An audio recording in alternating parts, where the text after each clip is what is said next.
প্রধান যে পূজাটা আমরা বলি সেটা হচ্ছে দুর্গোৎসব।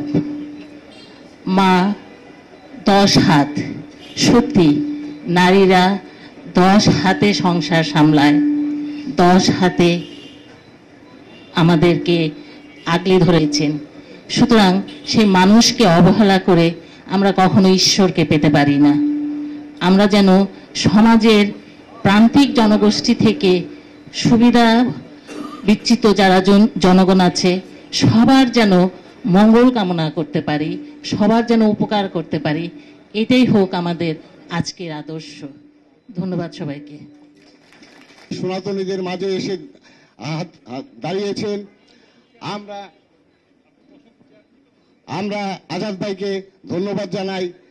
আমরা যেহেতু আজাদ ভাই আমাদের মাঝে এসে আমাদেরকে ডেকে তার বাসায় এনেছেন এবং আমি চাই যে আমরাও সবাই আজাদ ভাইয়ের সঙ্গে থাকবো, আজাদ ভাইয়ের পাশেই আমরা দাঁড়াবো।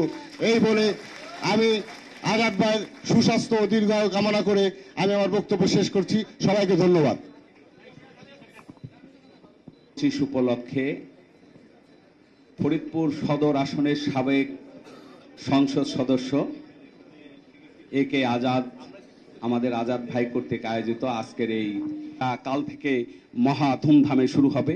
সেই দুর্গা দেবীর কাছে আমরা প্রার্থনা করব তিনি যেন সর্বপ্রকার অশান্তি দুর্গতি নাশ করে যেন আমাদেরকে আবার সুস্থ জীবনে ফিরিয়ে নিয়ে যান, সেই আশাবাদ ব্যক্ত করে সকলের একে আজাদ সাহেবের উদ্যোগে আয়োজিত শারদীয় শুভেচ্ছা অনুষ্ঠানের সভাপতি মহোদয় এবং এখানে উপস্থিত রয়েছেন ফরিদপুরের বিভিন্ন মন্দিরের সভাপতি, সেবায়িত, সম্পাদক মহোদয়বৃন্দ এবং বিভিন্ন স্তরের ভক্তবৃন্দ এখানে আজাদ সাহেবের আহ্বানে আপনারা সমাবিষ্ট হয়েছেন। তো আজকে একটি বিশেষ সময়, যে সময়ে সনাতন ধর্মাবলম্বীদের সর্ববৃহৎ অনুষ্ঠান সেটি হচ্ছে দুর্গাপূজা। দুর্গা শব্দটি আমাদের পূর্বতন ঋষিরা বলছেন এটি দুর্গ থেকে এসেছেন, অর্থাৎ যিনি দুর্গের নেতৃত্ব প্রদান করেন তিনি হচ্ছেন দুর্গা দেবী।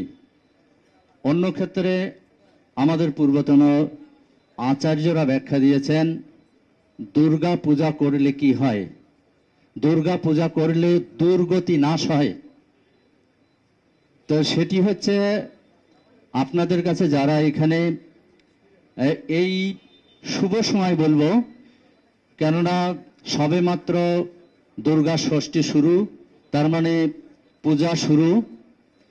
তো একটি বিষয় আমাদের লক্ষ্য রাখতে হবে, আজকে এখানে সবাইকে সমবেত করে দিয়েছেন যে মহান কর্মবীর ফরিদপুরের কৃতি সন্তান, এবং সবাই জানেন যে তিনি একজন বিশিষ্ট শিল্পপতি, শুধু দেশে নয় বিদেশেও যার কৃতিত্ব রয়েছে এবং সুনাম রয়েছে। তো দেবতা শ্রী শ্রী প্রভু বন্ধু সুন্দর বলেছে, আমি সকলের, সকলে আমার, তোমরা সকলকে আপন করিয়া লও। মসজিদে, চার্চে, গির্জায় যাইও, সতীপতির মতো ইষ্টের প্রতি নিষ্ঠা রাখিও। তো এই যে অসাম্প্রদায়িক যে চেতনা, আমাদের যে প্রভুর বাণী, সে যে প্রভুর বাণীকে অবলম্বন করে আমাদের সিদাংশী অঙ্গনে আমরা অসাম্প্রদায়িক চেতনাকে ধারণ করি। কিন্তু এই দেশের যেটা শত্রু হলো সাম্প্রদায়িক শক্তি, যেই শক্তির বিরুদ্ধে যুদ্ধ করে একটা দেশকে অসাম্প্রদায়িক সুষ্ঠু গণতন্ত্র চর্চার পরিবেশ সৃষ্টি করেছিল। এজন্যই আমাদের মহান মুক্তিযুদ্ধ। আজকে আমরা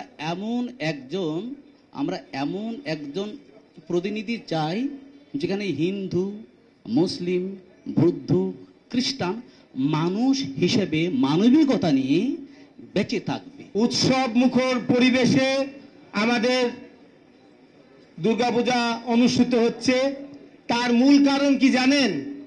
ফরিদপুরের প্রশাসন 100% অ্যাক্টিভ। গত বছর 5ই আগস্টের পর সরকার পরিবর্তনের পরে ওনাদের যে ভূমিকা ছিল, আমরা ফরিদপুর জেলায় সুন্দরভাবে এই উৎসবটা পালন করেছি। পাশাপাশি এই কৃতজ্ঞতা প্রকাশ করি ফরিদপুর জেলার বিভিন্ন রাজনৈতিক দলের, বিএনপি, জামাত,